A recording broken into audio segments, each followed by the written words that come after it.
Hello guys and welcome to Python programming tutorials by Amulya's Academy. Today in this tutorial we'll write a Python program to check entered number is happy or not. And before writing the program, let's see what is happy number is and how to identify the happy numbers. In number theory, happy number is a number which eventually reaches 1 when replaced by the sum of square of each digit. So that means if I take a number, for example 13, it is a number, right? Which eventually reaches 1 when replaced by the sum of square of each digit. So I need to replace this number by the sum of square of each digit, that is 1 square plus 3 square. I need to do this. So when I do 1 square plus 3 square, 1 square is 1, 3 square is 9, so sum is 10. So I'll get 10. I need to replace 13 by 10 now. Now again I need to do this, that is I need to find the sum of the square of each digit until I'll reach 1. So if I do 1 square plus 0 square, so I'll get 1. So we reached 1, that means 13 is a happy number. If we didn't reach to 1 when we replace the number by the sum of square of each digit, if it leads to a loop, then that is not a happy number. So if the numbers are not happy, then that is called as sad or unhappy numbers. First, let's take some more example to understand this concept. Next, we'll move on to the program. I'll take another number, that is 7. So now what I need to do is I need to find the square of the digit present in the number. 7 square is 49. So I need to replace 7 by 49 now. Now again I need to square and find out the sum. 4 square plus 9 square. 4 square is 16 and 9 square is 81. So I'll get 97. So now I need to replace 49 by 97. I need to find out the sum of square of its digit, that is 9 square plus 7 square. 81 plus 49. I'll get 130. 1 square plus 3 square plus 0. 1 square is 1, 3 square is 9 plus 0, so I'll get 10. So now here 1 square plus 0 square, so I'll get 1. So here you can see when I replace the number by sum of square of its digit, it leads to 1. That means 7 is a happy number. Now if I take another example and I take the number as 4. Now what I need to do, I need to find out the square of this. So 4 square, that is 16. Now 1 square plus 6 square, 36 plus 1, so 37. 37, 3 square plus 7 square. 3 square is 9, 7 square is 49. So 49 plus 9, that is 58. Now 58, 5 square plus 8 square. 5 square is 25, 8 square is 64. So I'll get 89. 8 square plus 9 square. 8 square is 64, 9 square is 81. So I'll get 145. 1 square, 4 square, 5 square. So 1 square is 1, 4 square is 16, 5 square is 25. So I'll get 42. Again 4 square plus 2 square. 4 square is 16, 2 square is 4, 20. Now if I do 20, 2 square plus 0 square, I'll get 4. Now here you can see I got 4, right? Now if I again take 4 square, it will leads to 16. Next, if I take again 16, it will go to 37. 37 will leads to 58. 58 will leads to 89. 89 will leads to 145. So again I'll get 4. So this will continue. So here this leads us to a loop. We'll get loop of 4, 16, 37, 58, 89, 145, 42, 20 and 4. It continuously loops. So we'll get only these numbers now. So that's why 4 is not a happy number. It won't give 1 when we replace the number 4 by sum of squares of its digit. That's why 4 is not a happy number. It is a sad number or unhappy number. Now if you want another example, I'll take 121. 1 square plus 2 square plus 1 square, that is 6. Now if I again take, I'll get 36. 3 square, 6 square. 3 square is 9, 6 square is 36. 36 plus 9, 45. 4 square, 5 square. 4 square is 16, 5 square is 25. 41. 4 square plus 1 square. So 16, 17. 1 square plus 7 square, 50. 50 is 25, 5 square 25. 25 is 2 square plus 5 square. 2 square is 4, 5 square is 25. So we'll get 29. 29 is 2 square, 9 square. So 9 square is 81. 81 plus 4, 85. 85. 8 square, 5 square. 64 plus 25, 89. Now if I do 89, I'll get 145. When I square 145, I'll get 42. It will leads us to 20. It leads us to 4 finally. So this is not a happy number. It won't reach to 1. Instead of that, it will reach to 4. So it is not a happy number. If I take 31, 3 square, 1 square. 3 square is 9, 1 square is 1, so I'll get 10. So if I do 1 square plus 0 square, I'll get 1. So it will reach to 1, so that means 31 is a happy number. So now we saw what is happy number is, and we saw few examples. Next, how to identify which number is happy number and which number is not happy number, sad number. So for that, we need to find out the sum of square of each digit. If it reaches to 1, that means it is the happy number. If sum of square of each digit will reach us to a loop which contains 4, 16, 37, 58, 89, 145, 42, 24, the numbers which leads us to this loop is not a happy number, unhappy numbers. Because it contains so many numbers in the loop, what I'll do is, if the number leads us to 4, then I'll take that as the unhappy number. You can take any number. If the sum of the square reaches to 16, 37, 58, you can take any number, but 4 is the smallest number in the loop, I'll take it as 4.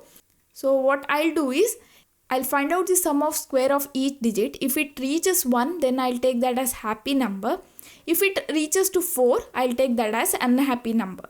You can take 16, 37, any numbers which is present in that loop, but 4 is the smallest number, I'll take that here. Now we know what is happy number is and how to identify the happy number. Next, we need to write the program. So to write the program, the first step is we need to take the input and we need to ask the user to enter the number. And in my program, I'll take only the positive numbers, positive integers. Next, I need to find out the sum of the square of each digit. Then third step is I need to compare sum with 1 and 4. If it is 1, then that is happy number. If it is 4, that is unhappy number. Okay, so this is the step to write the program. Take the input, find out the sum of square of each digit, compare the sum with 1 and 4. If it is 1, then write it as it is a happy number. If it is 4, take it as unhappy number. Right, so let's go to the Python file. So let's take the input. I'll use input function to take input from the user. Enter the number, and here I want integer input, that's why here I'll use int function, because here I'm using Python 3, and in Python 3 by default this input function will take input as the string value, but because here we want integer value, I'll use int function to convert the string input to integer. Now after taking the input, the second step is we need to find the sum of the square of each digit. Now how to do that? So for that, to find sum of square of each digit, so first we need to get each digit of the given number. Next we need to square that and we need to find the sum. For example, if I have 121, first I need to get 1, 2, 1 individually, then I need to square that, then I need to add that. So to do this, I'll use the mathematical operation. First I'll take a variable called reminder, and if I take this number as n, I'll use modulus operation on the n modulus 10. By doing this, I'll get the last digit of the number. When you do a number modulus 10, you will get the last digit of that number. You can check that here. If I do 121 modulus 10, that means we are dividing the 121 by 10 and we are taking the remainder. And 1 is the remainder. So it will give us the last digit of the number. Or if I do 520 divided by 10, then also it will give the last digit, that is 0. So if you want to get the last digit of any number, you can use n modulus 10. You can perform the modulus 10 operation on that number. Now we'll get the last digit. Now we need to square that and we need to find out the sum, right? So for that, I'll take a variable called sum and I'll write like this: sum equal to sum plus remainder multiply remainder. So to find out the square is nothing but multiplying that twice, right? 2 square is nothing but 2 into 2. And also I need to find the sum of square of each digit. That's why I'll take a variable called sum and I'll add that square of the number to a variable sum. Here in the 121, first I'll get 1 here. When I do 121 modulus 10, I'll get 1. So here initially I'll take sum as 0.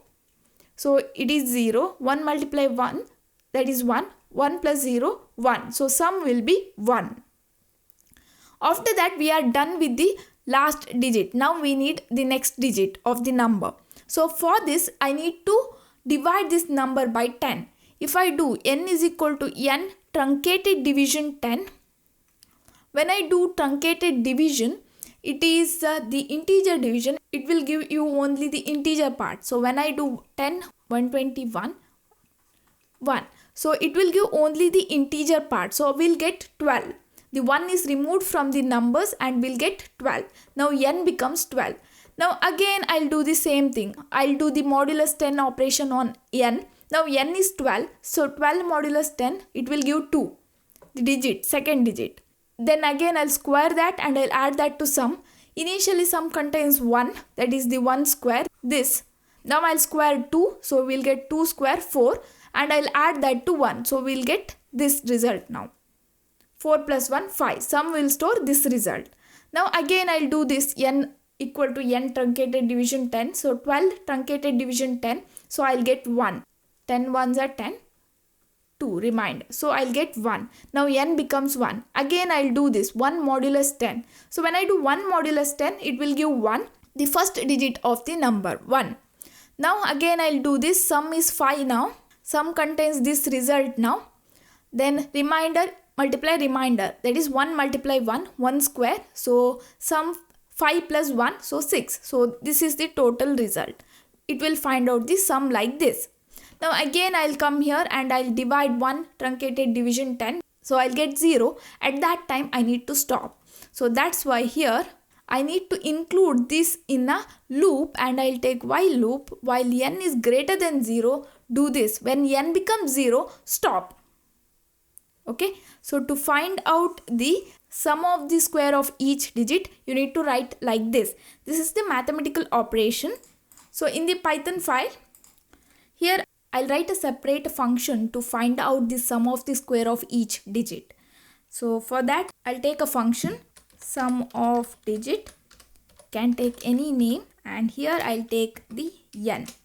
And here first I'll take two variable. I'll take res is equal to 0, that is for result storing the sum, and I'll take another variable remainder rem, that is to store the remainder.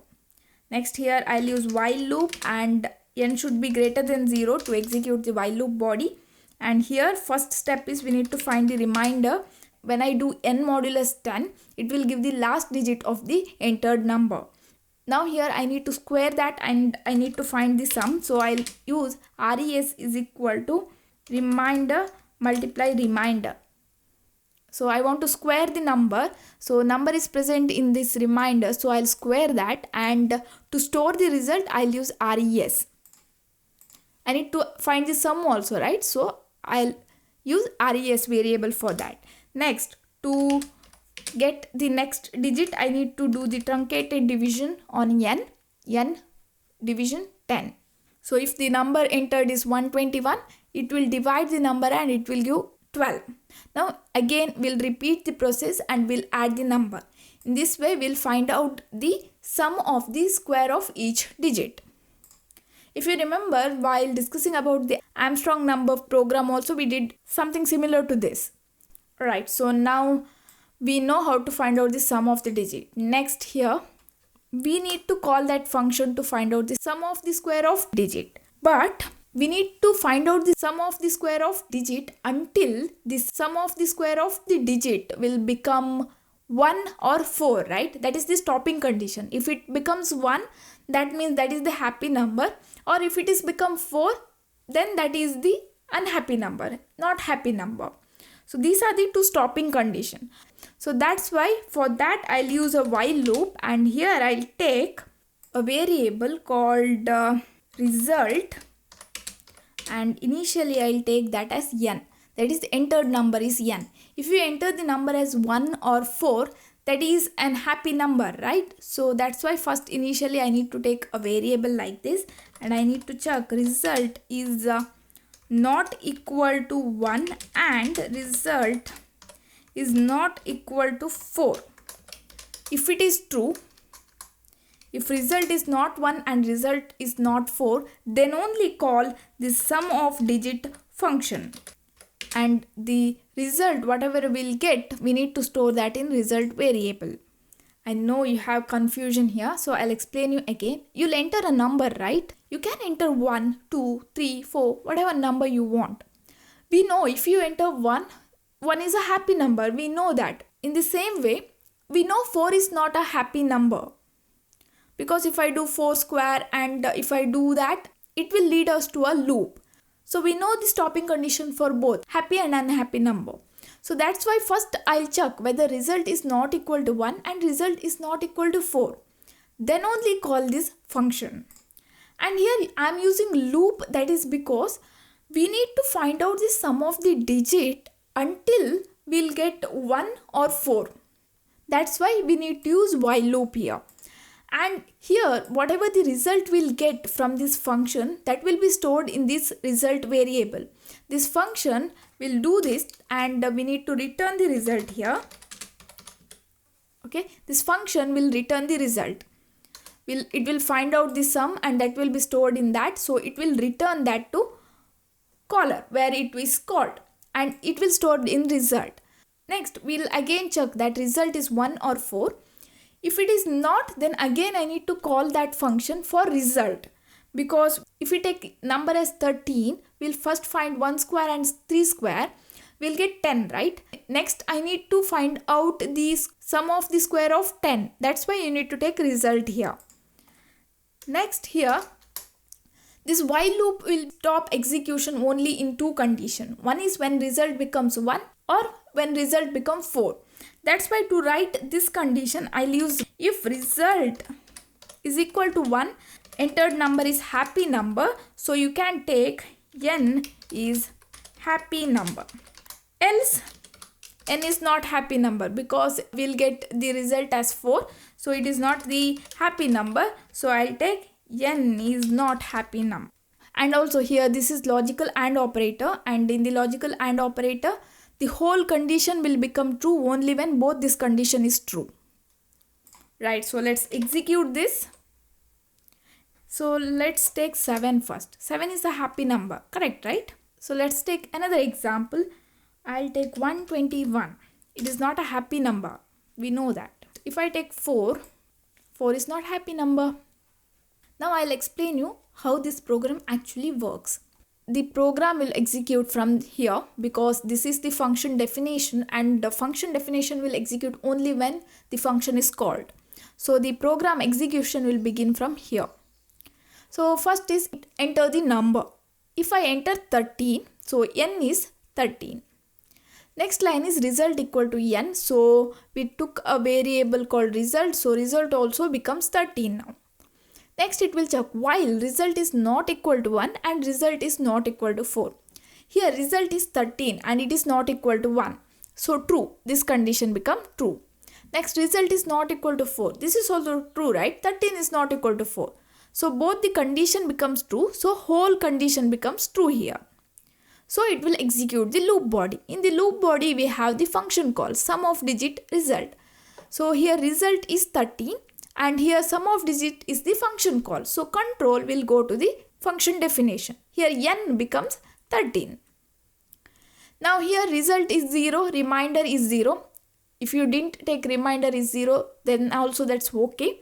But you need to take result is equal to 0, because here we are using in the right side of the expression, right? That's why. Next it will check while n is greater than 0. N is 13 here. 13 is greater than 0. True. So it will execute this. Reminder is equal to n modulus 10. So if I do 13 modulus 10, I'll get 3. So reminder becomes 3 here. Next it will execute res equal to res plus reminder multiply reminder. Reminder multiply reminder, 3 multiply 3. So I'll get 9 here. And res is 0. Here we took that. So 9 plus 0, it will become 9. So here res become 9. Now it will execute n equal to n truncated division 10. 13 truncated division 10. So I'll get result as 1. So n becomes 1 now. So now again control will go here. It will check 1 is greater than 0. True. So next it will execute the loop body 1 modulus 10. So we'll get 1. So rem, the variable rem becomes 1. So next res is equal to res plus reminder rem multiply rem. So 1 multiply 1, so we'll get 1 here. Res is 9. 9 plus 1, 10. So res become 10 now. Now again n equal to n truncated division 10. 1 truncated division 10, I'll get 0. So now again control will go here. 0 is greater than 0. The condition become false. So it will come out of the loop and it will execute this return result. So it will return result, that is 10. So this function will return 10 to the caller of the function. That means the 10 will be returned to here. So result becomes 10 here. The returned result will be stored in this variable. So result becomes 10 now. Here because this is present in the while loop, again control will go here while loop and it will check 10. Now result is 10. 10 is not equal to 1. True. 10 is not equal to 4. True. Both the condition is true. That means whole condition becomes true. So it will execute this statement again. Now here it will call this function sum of digit for result 10. Result is 10, right? So this function is called for 10. So now again control will go here. It is like this. If you do manually, when I write 13, first step is we'll do this 1 square 3 square, we'll get 10, right? Next we need to take 10 and we need to find 1 square plus 0 square. That's what we are doing here now. We are calling sum of digit for second times for 10. Now n value is here 10. Res is 0, rem is 0. N is greater than 0? Yes, 10 is greater than 0, true. So 10 modulus 10, so I'll get 0 here. So reminder or rem is 0. Next res is 0 plus reminder multiply reminder, 0 multiply 0, so we'll get res as 0. N truncated division 10, so 10 truncated division 10, so I'll get 1. So again control go here, n is 1 now. So it will check 1 is greater than 0, true. And it will do 1 modulus 10, so I'll get rem as 1. So 1 multiply 1, so I'll get 1 plus 0. So res becomes 1. Now 1 truncated division 10, so I'll get 0. So control will again go here, but this condition becomes false because n is 0. So it will come here and it will return the result. That result is 1. So now again control will come here and result is 1 now. Now again it will execute the while loop body. It will check result is not equal to 1.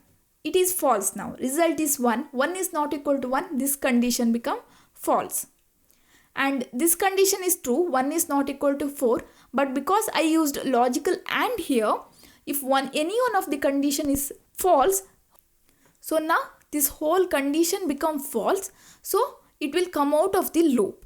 Now it will check this. If result is 1, yes, we got the result as 1, right? So it will print that is happy number. That's why we got 13 as the happy number. And for unhappy numbers, you can take an example of 4 and you can see how this program works. If you have any doubt, you can ask me in the comment section. So that's it for now, guys. Thank you for watching. Don't forget to subscribe to my channel. I will meet you in next class. Till then, take care.